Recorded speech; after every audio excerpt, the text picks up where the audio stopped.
अस्सलाम वालेकुम। कैसे हो आप सब? उम्मीद करती हूँ सब ठीक ठाक होंगे। तो अभी तकरीबन 7 बजे का टाइम है, 7:30 तक जो है ना इंशा ने स्कूल जाना होता है। तो इसका मैंने नाश्ता बनाया और नाश्ते में जो है ना वो मैंने बर्गर में केज़े और सलामी डाल दी थी, चीज़ और सलामी। और साथ मैंने इसको थोड़े से बनाना दिए हैं। फ्रूट्स ये बिल्कुल सारा दिन नहीं खाती है, तो अगर लंच में दे दूँ ना तो लंच में खा आती है।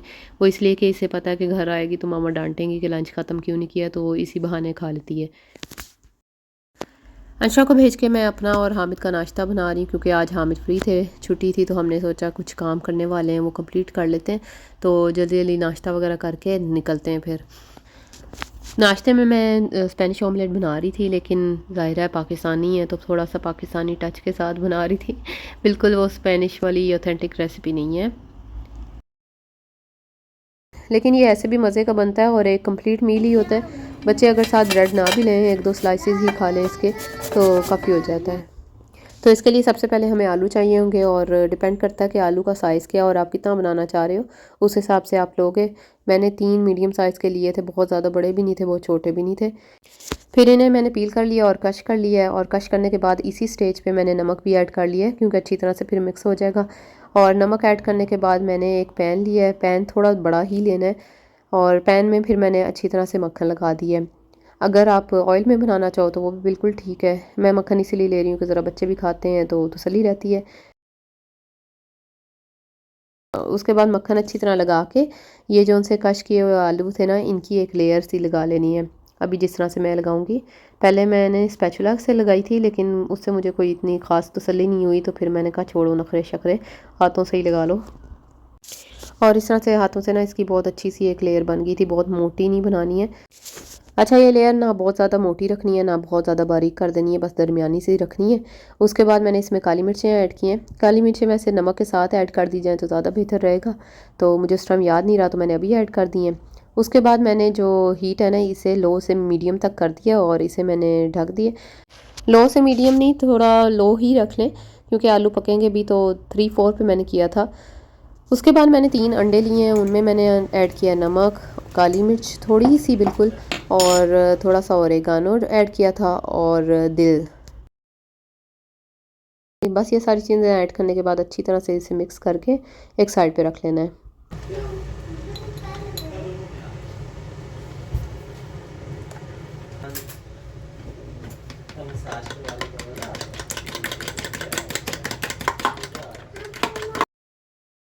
अच्छा, ये तकरीबन 5 मिनट ही मैंने आलूओं को पकाया था, और ये हो गए हैं। क्योंकि कश किया होता है ना, तो बहुत जल्दी ये बन जाते हैं, बहुत ज़्यादा टाइम नहीं लगता इन्हें। तो अब मैं इन्हें फ्लिप कर दूँगी। नीचे वाली साइड जो है ना वो ऊपर आ जाएगी, उसमें हम अंडा डालेंगे, और जो दूसरी साइड है वो नीचे की तरफ चली जाएगी। स्पैचुला से ही इसकी साइडों को मैंने थोड़ी सी शेप दे दी थी, थोड़ा आगे पीछे हुए हुए थे, तो वो अच्छे नहीं लगते। उसके बाद इसमें मैंने अंडा डाल दिया, और अंडा जो है ना वो मिक्स किया हुआ था, लेकिन कहीं कहीं काली मिर्चें ज़्यादा लग रही थी, तो उसे मैं दोबारा एक बार मिक्स कर रही थी। अंडा डालने के बाद जो शिमला मिर्च थी वो बिल्कुल बारीक बारीक मैंने काट के डाली है। मेरे पास फ्रोज़न थी, आपके पास फ्रेश हो तो आप फ्रेश डालिएगा, लेकिन ज़्यादा बारीक कर लीजिएगा।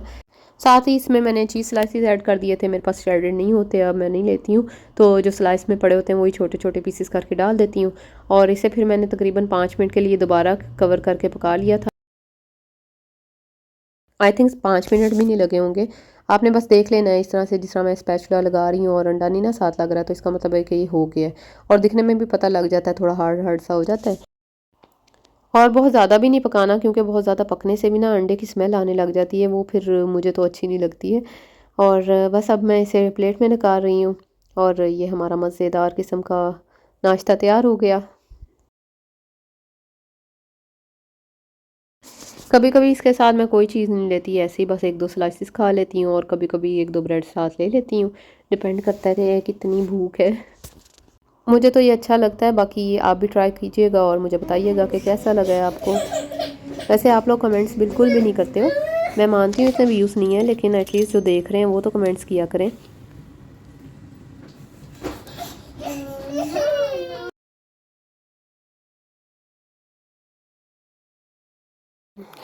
और बस हामिद को मैंने बुला लिया था, बच्चे आ गए हैं खाना खाने, अभी हम खाना खाएंगे।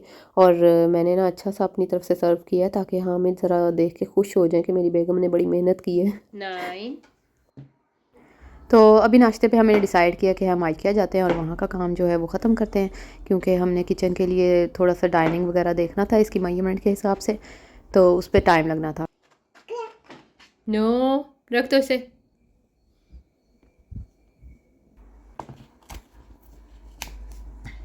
IKEA जाने में अभी 2-3 घंटे थे, क्योंकि अंशरा को पिक करके हमने निकलना था।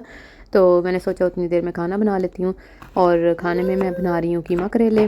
करेले जो मैं रात मैंने मंगवाए थे, लेकिन रात काफ़ी लेट हो गया था तो मेरा दिल नहीं किया। तो अभी मैं करेले काट के इन्हें नमक लगा के रख दूँगी और साथ साथ जो है कीमा भून लूँगी। तो बस अंदाज़े से 1 चम्मच आई थिंक 1 किलो में मैंने डाला है, और ये लगा के मैंने घंटे डेढ़ के लिए रख दिया था। मुझे नहीं पता इससे वाक़ई फ़र्क पड़ता है कि नहीं, लेकिन क्योंकि हमने अम्मी को इस तरह ही करते देखा है, तो फिर इस तरह से ही मैं बनाती हूँ अभी। और साथ साथ मैंने बच्चों की सारी खाने पीने की चीज़ें पैक कर ली थी, क्योंकि बाद में मैं भूल जाती हूँ, और अक्सर जो बच्चे हैं ना बाहर से कुछ नहीं खाते, तंग करते हैं, तो मैं ज़्यादातर घर से ही इनकी चीज़ें लेके जाती हूँ।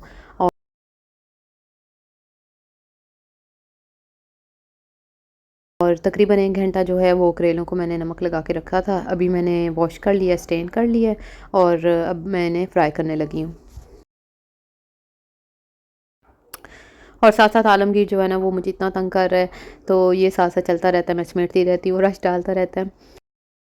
तो इसके साथ मैंने जो प्याज डाले हैं ना फ्राई करके, वो भी मैंने काट लिए हैं, ताकि एक साथ ही काम ख़त्म हो जाए। और मैं करेलों को बहुत ज़्यादा डीप फ्राई नहीं करती, क्योंकि फिर उसका ऑयल जो होता है ना वो वेस्ट हो जाता है, इतना यूज़ और किसी चीज़ में यूज़ नहीं हो सकता। तो इतना ही ऑयल डालती हूँ जितना बाद में हांडी में यूज़ हो जाए। अगर कम लगे तो बाद में और भी ऐड कर लेती हूँ, जिस तरह प्याज वगैरह करते वक्त कम हो जाए तो और ऐड कर लेती हूँ।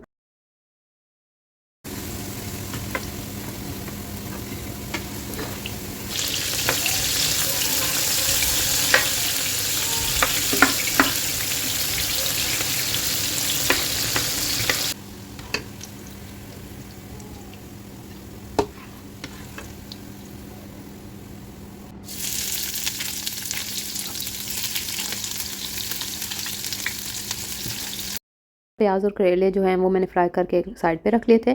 अभी मैंने प्याज जो हांडी में डालने थे वो थोड़े से ब्राउन किए हैं, और उसी में मैंने कीमा डायरेक्ट ऐड कर दिया और उसे तकरीबन 5 मिनट के लिए भूना होगा। उसके बाद मैंने लहसुन अदरक ऐड किया था, तकरीबन 2 बड़े खाने के चम्मच, और इसे तकरीबन 2-3 मिनट से अच्छी तरह से भुना था। उसके बाद फिर मैंने मसाले ऐड किए थे, जो बेसिक मसाले होते हैं, नमक, धनिया वगैरह, मिर्चें और हल्दी, सूखा धनिया और ज़ीरा। इसके बाद थोड़ा-सा पानी ऐड करके मैंने इसको कवर करके रख दिया था। बहुत ज़्यादा भुनाई स्टेज पे मैंने नहीं की है, क्योंकि कीमे को थोड़ा पकने में टाइम लगता है। उसके बाद जब कीमा मुझे लगा कि गल गया है, तब मैंने भुनाई की है और अच्छी तरह इसको भून लिया मैंने। कीमा को अच्छी तरह से भूनने के बाद मैंने तकरीबन मीडियम साइज़ के 2 टमाटर ऐड किए थे, और इन्हें भी मैंने थोड़ी देर के लिए कवर कर दिया था, ताकि ये अच्छे से गल जाएँ। और इनका जो छिलके उतरते हैं ना, वो मैंने साथ के साथ साइड पे कर दिए थे, क्योंकि वो फिर अच्छे नहीं लगते हैं दिखने में। अच्छा, इसमें सब्ज़ मिर्चें मैं ऐड करना भूल गई थी, तो वो भी अभी मैंने ऐड कर दी हैं, और साथ ही करेले भी ऐड कर दिए हैं। प्याज अभी मैं ऐड नहीं करूँगी, प्याज बिल्कुल एंड में मैं ऐड करती होती हूँ, क्योंकि वो ज़्यादा सॉफ्ट भी अच्छे नहीं लगते। और प्याज मैं बहुत ज़्यादा इसमें डालती हूँ फ्राई करके, क्योंकि मुझे बहुत अच्छे लगते हैं। और आप देख रहे होंगे ऑयल मैं बहुत ज़्यादा नहीं डालती, बस मुनासिब सा होता है। वो ऑयल में तैरती हुई चीज़ें मुझे अच्छी नहीं लग रही होती, क्योंकि जितना कोशिश की जाए ना हेल्दी खाने का, उतना ही अच्छा होता है। और बेस्ट तो देसी घी होता है, लेकिन देसी घी ज़ाहिर है इतना तो नहीं हम रोज़ बना सकते ना, तो फिर ऑयल ही मैं कंट्रोल करने की कोशिश करती हूँ। और कुछ चीज़ों में, दाल वगैरह में देसी घी भी ऐड कर लेती हूँ, और कुछ चीज़ें हैं जिस तरह शोरबा, आलू शोरबा वगैरह, उसमें थोड़ा सा ऑयल ज़्यादा डल जाता है। आयशा को पिक करने के बाद हम फ़ौरन IKEA आ गए थे, ताकि टाइम बच जाए, क्योंकि IKEA के लिए बहुत ज़्यादा टाइम चाहिए होता है। Guys, are you ready? Are you ready? Ta ta ta ta. Hello, कहाँ जा रही हो? मम्मा ये वाले घर ज्यादा अच्छा है। मम्मा इधर आ। नहीं ना। तो ये जी मैंने बहुत ज़्यादा क्लिप्स नहीं लिए, लेकिन जो जो चीज़ें मुझे कुछ अच्छी लगी या न्यू लगी हैं उनके मैंने क्लिप्स ले लिए हैं, और इनसे काफ़ी आइडियाज़ आ जाते हैं, तो मैंने सोचा आपके साथ भी शेयर कर देती हूँ। तो IKEA आने का ना मेन मकसद ये था कि जो हमारा किचन का डाइनिंग सेट है ना, वो हम न्यू लेना चाह रहे हैं। किचन क्योंकि बहुत छोटा है यहाँ पे, और कोई बड़ी चीज़ आ नहीं रही थी वहाँ पे। तो अभी हमने सोचा कि हम जाते हैं क्या और वहाँ देखते हैं कि किचन के हिसाब से क्या चीज़ वहाँ पे एडजस्ट करेगी, क्योंकि सिर्फ किचन का डाइनिंग नहीं आएगा, उसके साथ कैबिनेट्स वगैरह भी और आने हैं। तो उसके हिसाब से हम मेजरमेंट्स वगैरह करेंगे और देखेंगे कि यहाँ पे क्या क्या चीज़ें अवेलेबल हैं।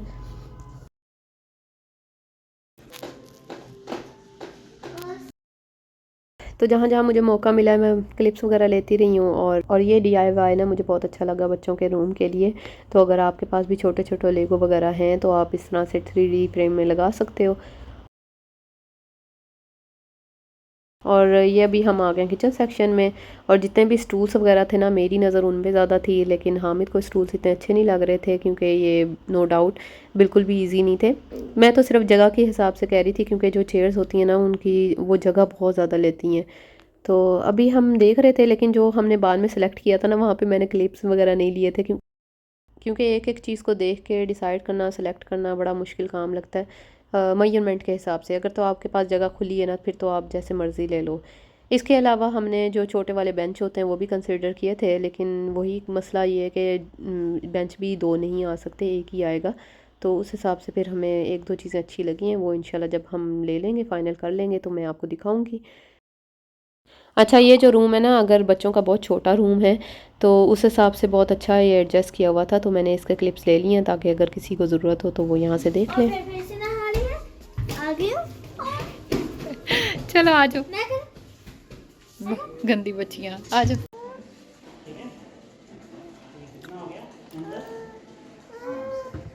तो नज़र नहीं आ रहा, वाइट कलर ही होगा। वाइट कलर है इसमें, वरना ब्लैक भी अच्छा है।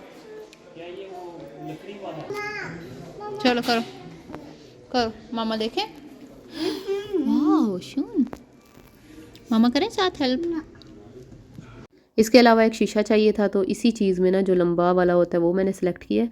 और एक ड्रेसर चाहिए हमें, क्योंकि आलमगीर जो है ना वो मेरा मेकअप नहीं आजकल छोड़ रहा है। अच्छा, मेरी बेटियों ने नहीं छेड़ा है मेकअप, लेकिन बेटे को बड़ा पसंद है। तो ऐसा हम देख रहे हैं जो ज़रा जिसकी हाइट ज़्यादा और इसका हाथ ना पहुँचे। और ये देखो थक हार के बेचारा सोया पड़ा है, जिस तरह सारे काम ही ये कर रहा हो। घर बनाना बहुत मुश्किल है भाई, बहुत मुश्किल है। जाओ चूज़ करो फिर लो। अच्छा ये देखें कितना प्यारा लग रहा है, मैं भी यही ना कर लूँ। नहा रही है। खिचड़ी ज़्यादा बना दी वैसे, है ना। अब अच्छा शीशा ये भी है, खाने का वेट कर रही हो। आप ही लेके आ रही है और आप ही क्या कर रही है। वाह, आपने क्या बनाया है। मैंने आप सलाद कुक कर रही हो, आपने गेमू से बनाई है। चलो बहना वेट करिए। या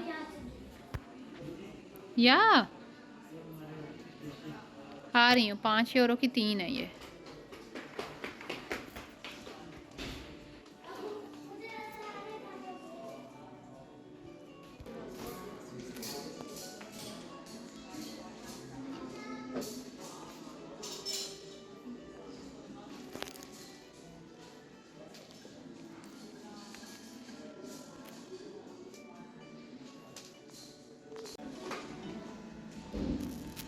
एहे आपको पता लगा था इसका। हेलो, बस अभी हम टाइम से फ्री हो गए थे, तो सोचा यहाँ से खाना खा लेते हैं। बच्चों ने क्योंकि खाया था, तो सिर्फ मैंने और हामिद ने ही खाना था, तो हमने सोचा यहीं से खा लेते हैं, ताकि अभी फ्री हो जाएंगे, घर जाके फिर अलग से काम नहीं होगा कोई। तो इनके कैफेटेरिया में काफ़ी अच्छा बच्चों के लिए प्ले लैंड वगैरह भी बना हुआ है, तो यहाँ पे बच्चे खेलते रहे थे और हमने खाना खाया। हम घर आ गए, और घर आके मैंने ये जो एक्स्ट्रा चीज़ें ली थी, फर्नीचर वगैरह तो अभी हम नहीं लेके आए हैं। तो ये जो छोटी छोटी एक्स्ट्रा चीज़ें साथ आ गई थी, तो ये भी मैं दिखा देती हूँ। आ गई थी, ज़बरदस्ती आ गई हैं। मैं नहीं लेके आई हूँ। मैंने कहा अब इतनी बेचारी मिन्नतें शिनतें कर रही हैं तो ले जाती हूँ, कोई बात नहीं, बच्चियाँ हैं बेचारी। अच्छा, ये जो प्लांट्स हैं ना, ये मैंने हामिद से छुपा के ट्रॉली में रखे थे, क्योंकि मुझे पता है उन्होंने कहना था कि जो है ना पहले उन्हें ग्रो होने दो। अभी मैं ले आई हूँ तो उन्हें भी अच्छे लग रहे हैं। अभी देखते हैं कितना टाइम निकालते हैं। वैसे गर्मियों में तो कुछ टाइम निकाल जाते हैं प्लांट्स। और ये कढ़ाई ली थी मैंने, ये मुझे अच्छी लगी, ये मैंने ले ली है। और ये डिस्काउंट वाली जो होती है ना सेक्शन, उसमें मुझे मिली थी। वैसे इसकी ओरिजिनल प्राइस जो है वो 25 यूरो थी, लेकिन मैंने ये डिस्काउंट वाली ले ली क्योंकि इस पर किसी किस्म का कोई स्क्रैच वगैरह नहीं था। सिर्फ ये होगा इसकी पैकिंग वगैरह कोई खुली रह गई होगी तो उन्होंने डिस्काउंट में लगा दिया। और टीके मैक्स वगैरह पे भी मैं देख रही थी इस तरह की, लेकिन वो बहुत ज़्यादा बारीक थी और बहुत नाजुक थी, तो ये मुझे अच्छी लगी है, ये ले ली। इसके अलावा ये मैंने बॉक्स एक ली है और इसमें मैंने अपने सर्दियों के कपड़े वगैरह डाल के रखने हैं। और इसका जो लिड है वो अलग से लेना पड़ता है, तो ये लिया था। उसके अलावा एक प्लांट ये लिया, इसका आर्टिकल मैं आपके साथ शेयर कर रही हूँ। और ये IKEA से ही मैं लेना चाह रही थी क्योंकि इसके जो पत्ते हैं ना ये मुझे पसंद हैं। बाकी गार्डन सेंटर वगैरह पे भी मुझे नज़र आया था, लेकिन उसके पत्ते थोड़े से चेंज थे और वो मुझे इतना कोई ख़ास अच्छा नहीं लगा था। तो अभी मेरा चक्कर लगा तो मैंने सोचा ले जाऊँ, फिर दोबारा जल्दी चक्कर तो लगता नहीं है क्योंकि फ़र्नीचर तो हो सकता है हामिद ले आएंगे या फिर ऑनलाइन मंगवा लेंगे। और इसके अलावा ये घड़ी मैंने ली थी, बिल्कुल सस्ती सी है, 2 यूरो की आई थिंक, क्योंकि ये अंशरा के लिए मैंने लिया और इसका मैंने एक DIY करना है, तो इसलिए मैंने सस्ता सा लिया ताकि अगर ख़राब भी हो जाए तो दुख ना हो। बाकी जब मैं बना लूँगी या बनाऊँगी तो आपके साथ शेयर करूँगी। तो ये थी जी थोड़ी सी शॉपिंग जो मैंने की थी। इसके साथ ही मैं लूँगी आपसे इजाज़त। अपना रखिएगा ख्याल। अल्लाह हाफ़िज़।